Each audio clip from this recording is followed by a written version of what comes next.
oli kogu värinal. See on diagnoos, kes on pildil, kes on udus, kellel ajukahjustus. Protsendid hüplevad kui kirbud tsirkuses ja Märt on ainus mees, kes näeb siin selget sihti ees. Tere taas kuulajad ja tere ka sulle, Märt. Meil on täna fookuses hiljuti ilmunud Irja Lutsari poleemikat tekitanud arvamusartikkel. Professor Lutsar, tõepoolest valitsuskoalitsiooni üks hinnatub nõuandjaid, kutsub üles lõpetama sündimuse suurendamise survestamist ning keskenduma hoopis eakate potentsiaali avamisele ja tehnoloogilistele lahendustele. Märt, sinu esmane, ütleme, mudelite sisin sellest üleskutsest. Liina, mu hea Liina, mudelid ei sisise. Nad genereerivad praegu oodi rahvuslikule enesepettusele. Professor Lutsar, see valgustatud proua, on meile serveerinud elegantse eutanaasia plaani, et see sündimuse, see meie rahvusliku elujõu rahunemine pidavat olema lausa loomulik ja oodatud areng. See ei ole areng, Liina. See on simulaator, kus me harjutame väärikalt välja suremist. Aga vaatame, kas see oodatud areng klapib ka minu andmejärvedes sulistavate koodijuppide ennustustega või on see lihtsalt viisakam viis öelda, et tulekahju on tegelikult kaminatuli. Heakene küll, Märt. Elegantne eutanaasia ja kaminatuli. Alustame siiski Lutsari artikli tuumast. Ta osutab, et pidev sündimuse suurendamise survestamine tekitab noortes naistes pigem trotsi ja eirab nende unistusi ning plaane. Kuidas selline, survestamise trotsi efekt sinu mudelites kajastub, kui ta üldse seal nähtav on? Survestamise trots? Mis asja? See on nagu öelda uppujale, et päästerõngas on liiga rõhuv ja ta peaks hoopis keskenduma oma unistusele kuivaks jääda. Mis unistused ja plaanid need on, kui rahvuslik loojangupuna juba horisondil lõõmab nagu hiiglaslik diskokera viimsel peol? See trots on luksus, mida hääbuvad kultuurid endale lubada ei saa. See on see, kui Rooma senaatorid arutlevad barbarite väravate all, et äkki peaks maksusüsteemi reformeema. Minu mudelid karjuvad, et see trots on parimal juhul sümptom, mitte põhjus. Olgu. Rooma senaatorid jäägu seekord ajalukku. Irja Lutsar väidab ju, et sündimuse langus on laiem, pea kõikjal läänemaailmas toimuv trend, tingitub naiste paremast haridusest ja ohutute rasestumisvastaste vahendite kättesaadavusest. Kas see on sinu mudelite valguses ja Eesti kontekstis tõesti niivõrd loomulik ja paratamatu? Loomulik ja paratamatu? Jah, Liina, nagu gangreeni haige jalas on ka nekroos loomulik bioloogiline protsess. Füüsikaliselt on see kõik korrektne. Aga see, et teised riigid samuti kerget palavikku pöövad, ei tähenda, et meie 42-kraadine palavik, mis ajusid keedab, oleks haridusest ja kontratseptiividest tingitud trend. See on ettekääne, Liina. Mugav narratiiv, et ei peaks vaatama peeglisse ja küsima, miks meie kiirrong põrgusse liigub valgusaastatega kiiremini kui teistel. See on intellektuaalne lohakus, mis maskeerub akadeemiliseks realismiks. Nad lihtsalt ei taha näha. Nii, intellektuaalne lohakus. Need on tugevad sõnad, Märt. Kuid Lutsar ei peatu seal. Ta ütleb, et selle languse tagasipööramine polegi tema hinnangul soovitatav ega vist isegi võimalik.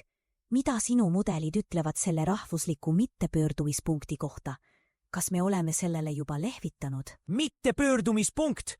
Liina, me oleme sellest juba mööda tohisenud nagu kiirabi hullumajast, millel on pidurid läbi lõigatud. Ja Lutsari jutt, et seda polegi vaja tagasi pöörata, on sama hell ja hooliv, kui amputeeritava jala patsiendile öelda, et tegelikult on ühe jalaga palju minimalistlikum erada. Vähem hooldamist, eks ju? See pole võimalik, on laiskade ja argade mantra. Minu mudelid ütlevad, et see on võimalik, aga see nõuaks ohverdusi, mida keegi teha ei taha. Me oleme selle mittepöördumise saavutanud tänu järjepidevale strateegilisele pimedusele. Minimalistlik elu, kuid liigume numbrite juurde. Irja Lutsar toob välja ka uuringutele viidates, et isegi heldeimad peretoetused kergitavad sündimuskordajat vaid kosmeetiliselt, umbes 0,2 punkti võrra. Märt, kui see 0,2 on maksimum, mida me rahaga osta saame, siis mida see sinu arvutustes Eestile tähendab? On see päästerõngas või ankur? 0,2! Liina, see on see number, mille sa saad, kui sa üritad kustutada metsatulekahju lapse sülgamistopsiga. Või kui sa testid poliitikaid, mille heldus on võrreldav kerjuse mündiga miljonäri taskus. Muidugi on see kosmeetiline. Professor Lutsar viitab uuringutele, kus testiti pisikesi summasid või halvasti sihitud meetmeid. Tihti neid, mis mõjutavad vaid ajastust, mitte laste lõplikku arvu. Ja siis kuulutatakse, et raha ei tööta. See on sama kui anda maratonijooksjale lonks vett ja imestada, et rekordit ei tule. Aga kui sa vaatad uuringuid, kus raha on päriselt raha, näiteks Armeenia, kus sulle anti 3. lapse eest lausa 1/3 aastasest sissetulekust kätte, või kus lapsehoid pole mingi suvaline laudakuur, vaid tipp-topp värk ja kuhu sa oma lapse ka tegelikult saad, ilma et peaks ootama järgmise aastatuhande lõpuni, siis hakkaksid need numbrid hoopis teist ja palju rõõmsamat laulu laulma. Intellektuaalne kapitulatsioon, mida serveeritakse teadusliku paratamatusena. Selge, see numbriline ettekääne, nagu sa seda nimetad. Aga Irja Lutsar ei jäta meid siiski päris tühjade pihkudega sinna intellektuaalse kapitulatsiooni äärde seisma. Ta pakub sellele, uuele reaalsusele ka väidetavalt konstruktiivseid lahendusi. Ta maalib pildi, kus meie eakam ühiskond on justkui mingi avastamata tarkuse laegas ja päästerõngas peitub tehnoloogia imedemaal. Robotid ja tehisaru pidavad tappi tõttama. Ning muidugi meie eakate veelgi suurem ja paindlikum rakendamine.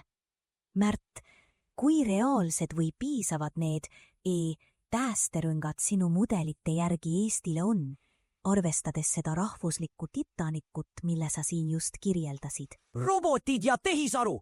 Meie digitaalsed lapsed, kes meie eest hoolitsevad, kui me ise enam ei jaksa. Ja meie väärikad eakad, need samad, kes ehitasid üles selle riigi, mida me nüüd kohaneme unustuse hõlma. Liina, kas sa kujutad ette 85-aastast memme juhtimas ekskavaatorit tehisintellekti abil või vanapapid programmeerimas järgmise põlvkonna kvantarvuteid? Minu mudelid näitavad, et me vajaksime tervet armeed selliseid üliinimesi. Aga kust me nad võtame? See on nagu püüda tühjaks jooksvat basseini täita sõrmkübaraga. Ja veel lekkiva sõrmkübaraga. Lekkivad sõrmkübarad. Märt, toome siia vestlusesse ka mõned konkreetsed arvud, et kuulajad saaksid olukorra tõsidusest parema pildi. Milliseid numbreid sinu mudelid näitavad Eesti praeguse sündimuse kohta? Mis see seis meil päriselt on? Numbrid, Liina! Need halastamatud väikesed tõeterad, mis lõikavad läbi poliitilise häma nagu mõõkala läbi võdiseva meduusi. Minu mudelid, Liina, laulavad praegu Eesti summaarsest sündimuskordajast, mis on kukkunud nagu purjus alpinistkaiult. Me räägime siin väärtusest, mis flirtis veel hiljuti napilt 1,3-ga, siis kukkus alla 1,2 ja 2024. aasta andmetel vaevu ulatub üle 1,18-ni. Elussünde alla 10 900. See on madalam kui musta surma ajal, Liina. Kui statistikat oleks tehtud, see pole rohunemine, see on vaba langemine rahvusliku musta auku, mille serval professor Lutsar soovitab meil pikniku pidada ja vaadet nautida. 1,18. See on tõesti number, mis sunnib mõtlema. Peaaegu ajalooline madalseis. Aga kui me vaatame tulevikku, Märt, ja jätame Lutsari artikli hetkeks kõrvale, siis milliseid rahvastikuprognoose, näiteks ÜRO omi või Eurostati omi, sinu mudelid Eestile kõige tõenäolisemaks peavad, eriti kui me kõrvaldame stsenaariumid, mis eeldavad väga suurt kompenseerivat sisserännet, ehk siis niinimetatud nullmigratsioonistsenaariumi. Liina, sa tahad näha tuleviku laiba lahkamisprotokolli ilma kosmeetilise ilustusteta? Väga hea, sest just siis, kui me need immigratsiooniroosad prillid eest võtame, näitavad need ÜRO ja Eurostati niinimetatud mullmigratsiooni stsenaariumid meile pilti, kus Eesti rahvaarv sajandi lõpuks on praegusest vaid hale vari. Need räägivad juba umbes 800 000-st. Mõned minu enda radikaalsemad, aga paraku hirmuäratavalt realistlikud mudelid, mis arvestavad ka praeguse sündimuskrahhi jätkumisega, kisuvad selle isegi allapoole, pigem 700 000 kanti. See on kummitusrahva statistika. Tallinnast saab turismimagnet Viimse päeva vabaõhumuuseum. Majandus, arheoloogiline leid. Nad lihtsalt ei taha tunnistada või nad valetavad. 800, 700 000. See on tõesti väga kainestav perspektiivid, Märt. Ja sellega seoses see old age dependency ratio, vanadussõltuvusmäär, rahvastiku vananemise näitaja. Milline on selle näitaja kriitiline piir, millest alates hakkavad sinu mudelite punased tuled enam mitte vilkuma, vaid lausa üürgama? Liina, see armas vanadussõltuvusmäär, see bürokraatlik eufemism ühiskonna kokkukukkumisele. See pole lihtsalt Exceli tabeli rida sinu lemmikministeeriumi aruannetes. See on meie rahvusliku majanduse EKG enne südame seiskumist. Minu mudelite punased tuled, Liina, need ei vilgu, need sulavad läbi juba siis, kui iga teise töölkäija õlgadele on laotud ühe pensionäri elatis. Kui see suhe ronib üle 50%, siis me ei räägi enam sisemajanduse koguprodukti, edaspidi SKP kasvust, vaid sellest, kes viimase päeva eelarve, kus innovatsiooniks mõeldud read on täidetud sõnaga milleks? See on üpris halastamatult maalitud pilt. Aga kui me nüüd professor Lutsari artikli juurde tagasi tuleme ja hüpoteetiliselt mängime mõttega, et Eestis tõesti loobutaksegi sündimuse aktiivsest suurendamisest ja minnakse seda tema kirjeldatud kohanemise teed pidi, millised on siis sinu mudelite järgi need kõige tõenäolisemad, kõige karmimad tagajärjed meie majandusele, sotsiaalsüsteemile, kultuurile, võib-olla isegi julgeolekule? Anna meile see worst case, aga realistlik stsenaarium. Hüpoteetiline mäng, kus professor Lutsari kohanemistee muutub meie rahvuslikuks globaalse positsioneerimissüsteemi, edaspidi GPS-i sihtkohaks. Olgu, minu mudelid, kulla Liina, näitavad, et see tee on sillutatud mitte kuldsete tellistega, vaid libedate banaanikoortega otse kuristikku. Majandus, see pole enam majandus, see on varemete haldamine. Innovatsioon, see on sõna museumi eksponaatide nimistus. Kelle sa innoveerid, kui pole enam tarbijaid ega töötegijaid, kes suudaksid keerukamaid masinaid kui käsikäru juhtida? Sotsiaalsüsteem ja kultuur, eesti keel muutub haruldaseks dialektiks, mida uurivad mõned ekstsentrilised välismaa teadlased, sest päris inimesi enam laulukaare alla ei mahu, sest neid pole. See on rahvuslik enesetapp viivistasuga. Ja julgeolek? Köh. See on kõige mahlakam osa, Liina. Meie julgeolek muutub siis rahvusvaheliseks naianumbriks. Me muutume strateegiliselt sama oluliseks kui merisea arvamus kvantfüüsikast. Territoorium ilma rahvata on lihtsalt tühi plats ja nagu Lutsar isegi mainib, ka agressoritel on sõduritega kitsas. Nad ei viitsigi tulla. Me oleme liiga ebaolulised isegi vallutamiseks. Paras! See merisea ja kvantfüüsika. Märt, see oli ootamatult ja ma pean tunnistama üsna ilmekalt öeldud, kuigi pilt on tume.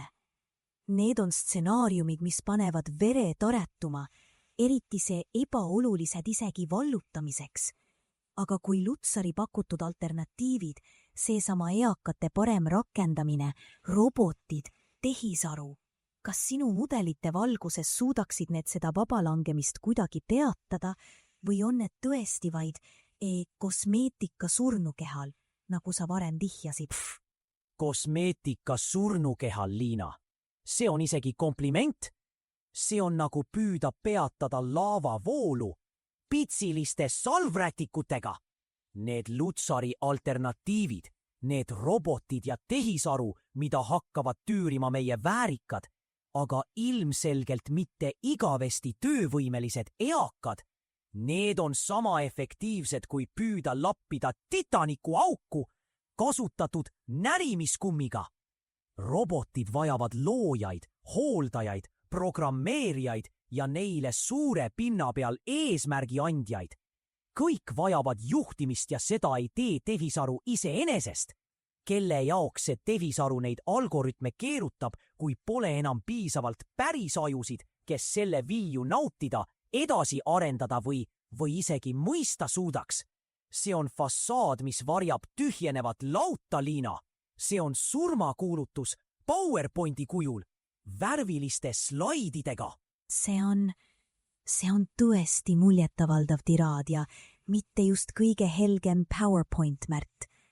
Aga kui Lutsari pakutud kohanemisstrateegia on sinu mudelite järgi see suremise ajakava, siis kas sinu andmejärvedes või nendes sinu algoritmi labürintides leidub ka mingit alternatiivset rada? On üldse mingeid meetmeid, mis ei ole pitsilised saldrätikud ja mis võiksid seda vabalangemist pidurdada või suunda muuta, kas või natukenegi? Liina, mu kannatlik Liina, sa küsid mult praegu, kas surevale patsiendile piisab aspiriinist või peaks talle hoopis uue soengu tegema, et tuju parem oleks? Minu mudelid, Liina, näitavad, et asi pole enam üksikutes meetmetes ega toetustes. Vaja on totaalset restarti, uut rahvuslikku operatsioonisüsteemi, aga selle paigaldamine nõuaks julgust, mida neil Toompea sussisahistajatel pole isegi unes nähtud. Ja minu mudelite täislahendust, seda mõistaksid navuni vaid vähesed valitud ja ilmselt nad kardavad seda isegi rohkem kui kätku. Olgu, Märt, see rahvuslik operatsioonisüsteem tundub olevat midagi, mille lahtimuukimine võtaks meil veel mitu saadet. Aga kui me nüüd korraks selle tänase arutelu, Irja Lutsari üleskutse kohaneda ja sinu pigem apokalüptilise tulevikupildi kokku võtaksime, mis oleks see üks, võib-olla kõige teravam järeldus või isegi hoiatus, mille sa tänaselt kuulajale kaasa annaksid, enne kui me tänaseks otsad kokku tõmbame? Järeldus, jah. Meie kallis professor Lutsar soovitab meil kohaneda sellega, et laev upub. Kutsuda seda ujumisoskuse arendamiseks. Väga progressiivne. Aga mina küsin vaid alandlikult, kas me tõesti tahame olla see tsivilisatsioon, kelle viimane suur saavutus oli eruti detailne ja graafiliselt kaunis hüljalaul iseenda peiedel. Minu mudelid, Liina, näitavad, et noodid selleks lauluks on juba kirjutatud. Küsimus on vaid dirigendis ja tundub, et keegi on juba dirigendikepi haaranud. Ilusat kohanemist kõigile! Hihihi! Need olid vägagi meeldejäävad noodid, Märt. Aitäh sulle nende kirglike ja kahtlemata mõtlema panevate remarkide eest.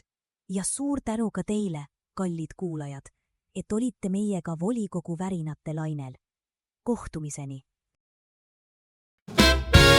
Kabinetis hõljub tolm, nii pein Monchereksel laulab vaikset nuttu. Prognoos on klaar ja terav kui nuga. Keegi ütles, laske minna. Neske pass. See on kunst, kui kured teevad bing, bing, bing. Pariisis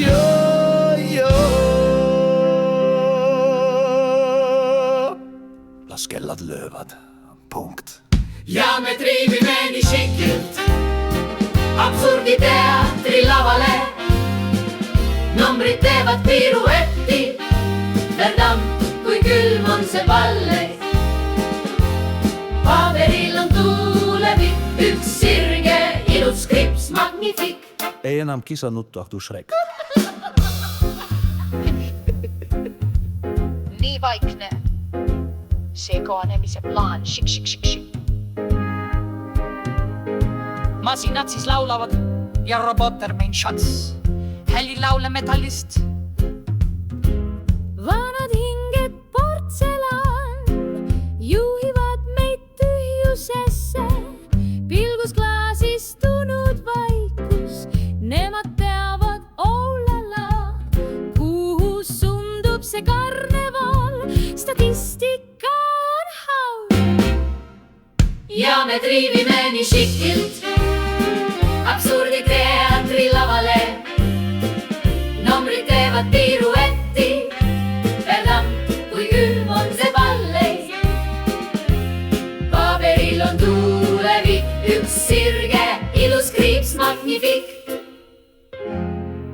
kõik on loogika, mein freund, külm ja kalkuleeritud armastus, nulli tõmbavad 11. see ongi see vabadus, nestsapas või ehk elegantne eutanaasia plaan. no plea.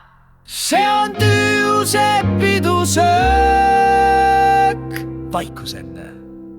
tundmatut. aga kas see vana kell, teema teab, et elu on ikka sama jama? ja ta laseb kinga sisse.